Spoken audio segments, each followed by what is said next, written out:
Oke, baik. Terima kasih atas kesempatannya. Assalamualaikum warahmatullahi wabarakatuh. Perkenalkan, kami dari kelompok 2 akan menjelaskan tentang cyber security dan hukum. Kami dari kelompok 2 yang beranggotakan saya sendiri Intan Wulandari Dewi Putri dengan NIM 019, yang kedua yaitu Deva Putri dengan NIM 150, yang ketiga dengan Valentina BR Samosir dengan NIM 210, keempat Devita Yuwana dengan NIM 294, kelima Farah Nafi dengan NIM 334, dan keenam Windy Arsanina Jaya dengan NIM 466. Baik, langsung saja saya mulai. Yang pertama yaitu apa itu cyber security. Nah, cyber security ini adalah teknologi, proses, dan praktik yang dirancang untuk melindungi jaringan komputer, program, dan data dari serangan, kerusakan, atau akses yang tidak sah. Cyber security juga disebut sebagai upaya untuk melindungi informasi dari adanya cyber attack. Nah, cyber attack dalam operasi informasi adalah semua jenis tindakan yang sengaja dilakukan untuk mengganggu kerahasiaan atau confidentiality dan integritas atau integrity dan ketersediaan atau availability informasi. Nah, semua perusahaan yang bertransformasi dari data berbasis digital sangat dianjurkan untuk memperhatikan dan menggunakan cyber security ini dalam menyimpan, mengakses, dan mengambil informasi yang penting. Melindungi informasi dan data merupakan kebutuhan sebagian besar perusahaan dan instansi pemerintah di seluruh dunia, karena data merupakan aset berharga dari suatu perusahaan dan bisa menjadi masalah di kemudian hari apabila data tersebut jatuh ke tangan orang yang tidak berhak atau tidak benar. Nah, selanjutnya yaitu elemen apa saja sih yang ada pada cyber security. Nah, elemen yang pertama yaitu dokumen security policy. Merupakan dokumen standar yang dijadikan acuan dalam menjalankan sebuah proses terkait keamanan informasi. Nah, yang kedua yaitu information infrastructure. Merupakan media yang berperan dalam kelangsungan operasi informasi, meliputi hardware, software. Contohnya yaitu router, switch, server, sistem informasi, database, dan website. Nah, yang ketiga itu perimeter defense. Merupakan media yang berperan sebagai komponen pertahanan pada infrastruktur informasi, misalnya IDS, IPS, dan firewall. Nah, yang keempat yaitu network monitoring system. Merupakan media yang berperan untuk memonitor kelayakan utilisasi dan performance infrastruktur informasi. Nah, selanjutnya itu sistem informasi and event management. Merupakan media yang berperan dalam memonitor berbagai kejadian di jaringan termasuk kejadian terkait pada insiden keamanan. Dan selanjutnya yaitu network security assessment. Merupakan elemen cyber security yang berperan sebagai mekanisme kontrol dan memberikan measurement level keamanan informasi. Nah, yang terakhir yaitu human resource dan security awareness, berkaitan dengan sumber daya manusia dan awareness-nya pada keamanan informasi. Nah, selanjutnya akan dijelaskan oleh rekan saya. Baik, terima kasih atas kesempatannya. Nama saya Deva Putri dengan di belakang 150 akan melanjutkan presentasi dari rekan saya sebelumnya, yaitu yang selanjutnya, apa saja pengguna istilah cyber yang ada di Indonesia. Nah, istilah cyber yang ada di Indonesia ini, yang pertama ada cyber law. Nah, cyber law ini merupakan aspek hukum yang ruang lingkupnya meliputi setiap aspek yang berhubungan dengan perorangan atau subjek hukum yang menggunakan dan memanfaatkan teknologi internet yang dimulai pada saat mulai online dan memasuki dunia cyber atau maya. Lalu yang kedua ada cyber security.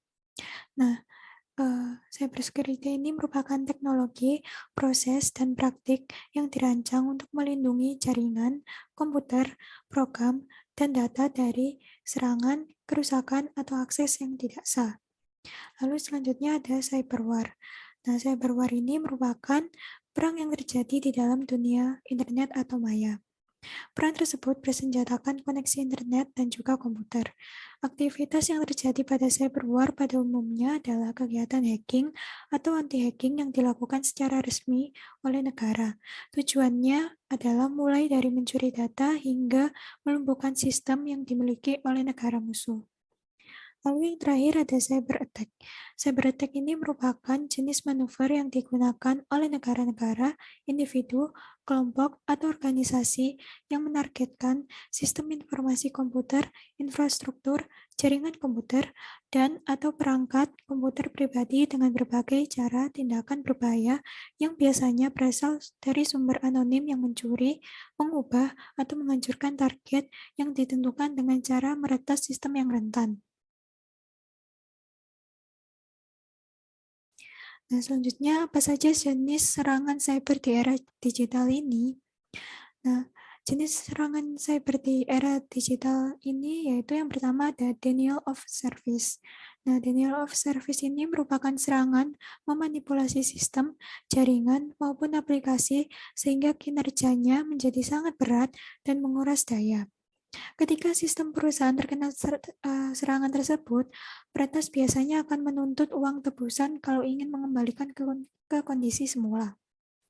Lalu yang kedua ada malware dan virus. Merupakan program jahat yang sengaja disusupkan, biasanya tersebar melalui email, website mencurigakan, maupun perangkat keras yang dihubungkan ke dalam piranti sistem perusahaan. Virus yang masuk akan merusak data yang ada sesuai dengan tujuan pembuatannya. Ada yang sekedar menyembunyikan data, tetapi ada pula yang sampai merusak atau menghapusnya. Lalu, yang ketiga ada botnet and zombie. Nah, ini merupakan serangan komputer yang terhubung ke jaringan tersentral. Efek botnet umum disebut sebagai zombies karena keberadaannya sudah di bawah kendali peretas. Botnets yang dibuat untuk mencuri data nantinya akan terus meningkatkan kemampuan enkripsi sehingga sulit untuk dideteksi. Lalu yang terakhir ada scareware. Nah, scareware ini merupakan salah satu tipe tipuan atau scam yang biasanya digunakan oleh penjahat cyber untuk mengecoh pengguna perangkat karena bentuknya yang sering seperti pop-up peringatan dari sistem. Nah, ketika sudah berhasil dijebak, pengguna bisa diarahkan untuk melakukan tindakan tertentu yang ujung-ujungnya adalah penipuan. Baik, sekian dari presentasi dari saya. Selanjutnya akan dilanjutkan oleh rekan saya. Baik, terima kasih atas kesempatannya. Saya Valentina Samosir dengan NIM 210 akan melanjutkan presentasi mengenai apa manfaat yang kita dapatkan ketika kita menggunakan cyber security terhadap perusahaan kita. Yang pertama adalah melindungi informasi perusahaan tentunya. Selain informasi pribadi, informasi perusahaan juga dilindungi. Karena jika tidak menggunakan cyber security, informasi atau privasi dari sebuah perusahaan ataupun seseorang itu akan mudah diperoleh oleh si virus tadinya. Sehingga mereka bisa saja menjual informasi yang kita punya tadi, atau bahkan menggunakannya untuk menjualnya, serta mencuri uang-uang dari perusahaan kita ataupun dari pribadi kita tadinya. Dan yang kedua adalah meningkatkan produktivitas, yang mana ketika kita tidak menggunakan cyber security, virus itu dapat memperlambat pekerjaan kita, memperlambat pekerjaan di komputer ataupun di PC yang kita gunakan, serta membuat pekerjaan kita itu menjadi jauh lebih buruk dari sebelumnya. Sehingga kita memerlukan cyber security agar pekerjaan ini terlihat efektif dan juga kondusif, sehingga bisa diselesaikan dengan tepat waktu. Yang ketiga adalah memastikan sebuah bisnis aman dan terpercaya. Yang mana ketika kita sudah menggunakan cyber security tadi, bisnis kita itu bisa dijamin aman karena sudah dilindungi secara efektif terhadap semua jenis pelanggaran dunia maya. Kita juga bisa meningkatkan kepercayaan pelanggan terhadap bisnis kita karena kita bisa menjaga data pribadi mereka tetap aman dan juga terjaga dari berbagai macam gangguan virus. Dan yang keempat adalah menghentikan situs web supaya tidak turun peringkatnya. Maksudnya di sini adalah ketika situs web kita itu sudah berada di zona yang tidak aman, maka itu akan memiliki potensi untuk menurunkan peringkat dari situs web yang kita buat tadi. Sehingga ketika situs web sudah terinfeksi juga ada kemungkinan situs web tersebut harus terpaksa ditutup. Dan ini akan menjadi masalah serius bagi keuangan perusahaan kita, yang mana kita juga akan bisa menghilangkan keuangan dari pelanggan-pelanggan kita, karena transaksi yang telah terjadi itu bisa saja hilang dikarenakan virus tadinya. Baik, sekian presentasi dari saya. Selanjutnya akan dilanjutkan oleh rekan saya. Terima kasih. Baik, terima kasih atas kesempatannya. Sebelumnya perkenalkan, nama saya Devinta Yuwana dengan NIM 294. Di sini saya akan melanjutkan presentasi dari rekan saya. Yang selanjutnya yaitu kondisi keamanan cyber di Indonesia. Dalam beberapa dekade terakhir, perkembangan teknologi informasi dan komunikasi secara positif telah berkontribusi terhadap perkembangan ekonomi global dan berdampak pada produktivitas, persaingan, dan keterlibatan warga negara yang lebih tinggi. Akan tetapi, karena badan pemerintah, pengusaha, dan masyarakat ini jauh lebih terkoneksi di dunia maya, beberapa tantangan terkait ancaman cyber membutuhkan lebih banyak perhatian untuk mengembangkan keamanan cyber yang lebih kuat. Keamanan cyber ini terdiri dari praktik tindakan-tindakan dan upaya-upaya yang melindungi ekosistem cyber dan aset-aset perusahaan dan pengguna dari serangan berbahaya yang bertujuan untuk mengganggu kerahasiaan, integritas, dan ketersediaan informasi atau data. Aset-aset yang dimaksud adalah termasuk tidak terbatas pada perangkat komputasi yang saling terhubung, infrastruktur penting, server, jaringan, dan informasi yang disimpan atau ditransmisikan dalam ekosistem cyber. Mengingat interaksi di dunia cyber tergantung pada ketersediaan, integritas, dan kerahasiaan informasi, maka perlindungan informasi dan fasilitas serta infrastruktur digital menjadi semakin penting.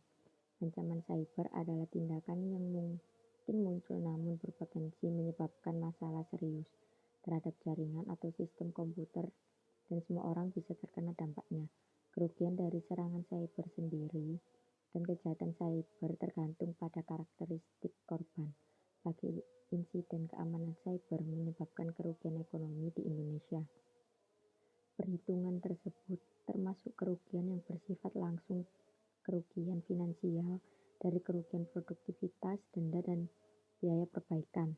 Yang selanjutnya tidak langsung atau kehilangan kesempatan karena perusahaan harus membangun kembali hubungan dengan konsumen setelah reputasinya rusak dan terinduksi, yaitu insiden keamanan cyber memiliki dampak pada ekonomi dan ekosistem yang lebih luas sehingga menyebabkan penurunan jumlah konsumen dan pendapatan. Sekian presentasi dari saya, selanjutnya akan dijelaskan oleh rekan saya. Warahmatullahi wabarakatuh. Terima kasih atas kesempatannya. Saya Farah Nevi Arinda Nindya dengan NIM 2020-310334 akan menjelaskan mengenai peraturan-peraturan untuk cyber security di Indonesia. Dasar hukum untuk mengatur keamanan siber di Indonesia adalah Undang-Undang Informasi dan Transaksi Elektronik atau UTE nomor 11 tahun 2008 dan versi revisi Undang-Undang ITE nomor 19 tahun 2016. Undang-undang ini mencakup aturan untuk beberapa pelanggaran seperti mendistribusikan konten ilegal, pelanggaran perlindungan data, akses tidak berizin ke sistem komputer untuk mendapatkan informasi, dan sebuah pengambil alihan atau penyadapan ilegal.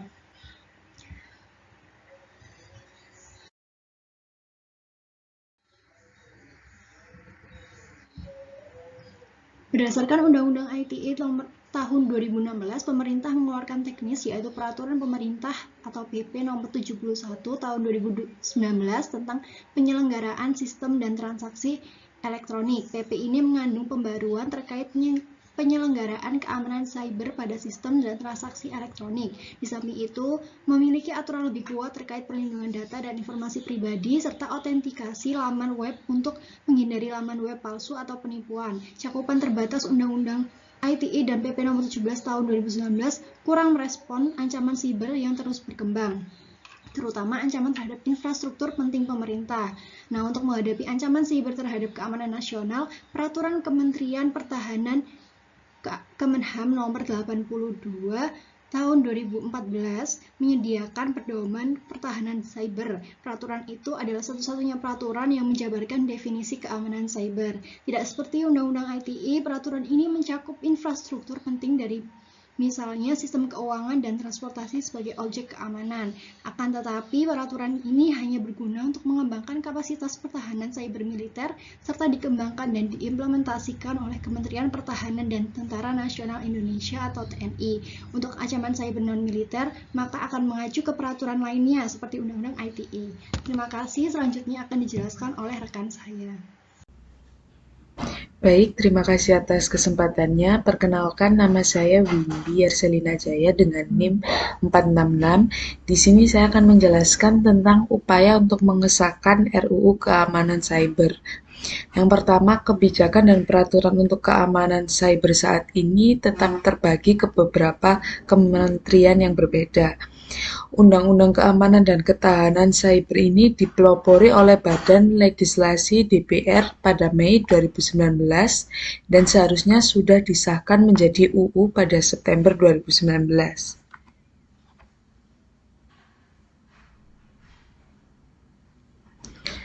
Sejak Mei 2020, RUU Keamanan Cyber memiliki 77 pasal yang mengatur masalah pelaksanaan keamanan cyber, pengaturan keamanan cyber, layanan keamanan cyber, dan peran BSSN, serta diplomasi cyber dan penegakan hukumnya. RUU Keamanan Cyber ini menunjuk BSSN untuk mengkoordinasi upaya mengembangkan strategi keamanan cyber dengan berkolaborasi dengan lembaga-lembaga pemerintah lainnya, seperti Kementerian Komunikasi dan Informatika atau biasa disebut Kominfo, Badan Intelijen Nasional atau BIN, Kepolisian Republik Indonesia, dan Tentara Nasional Indonesia atau TNI. Selain tidak adanya penjabaran wewenang yang jelas antara BSSN dan lembaga pemerintah terkait lainnya, Asosiasi Pengusaha juga mengkritik pasal 4 dan 8 karena membatasi keterlibatan sektor swasta dan asosiasinya dalam masalah keamanan cyber. Terlebih lagi, RUU ini tidak membedakan antara infrastruktur digital atau aplikasi yang membutuhkan tingkat keamanan yang berbeda-beda. Peraturan keamanan cyber ini perlu membedakan dan menjawab kebutuhan sektor publik dan swasta, serta mengidentifikasi tingkat keamanan cyber yang dibutuhkan secara spesifik dan mengikuti perkembangan teknologi dan ancaman-ancaman yang baru. Oleh karena itu, RUU Keamanan Cyber saat ini masih kekurangan masukan dari pemerintah yang lain. Pada September 2019, DPR menyatakan bahwa RUU Keamanan Cyber ini tidak akan disahkan menjadi UU, serta diskusi RUU disebut akan dimulai kembali dari awal. Terima kasih. Sekian presentasi dari kelompok kami. Terima kasih atas perhatiannya. Wassalamualaikum warahmatullahi wabarakatuh.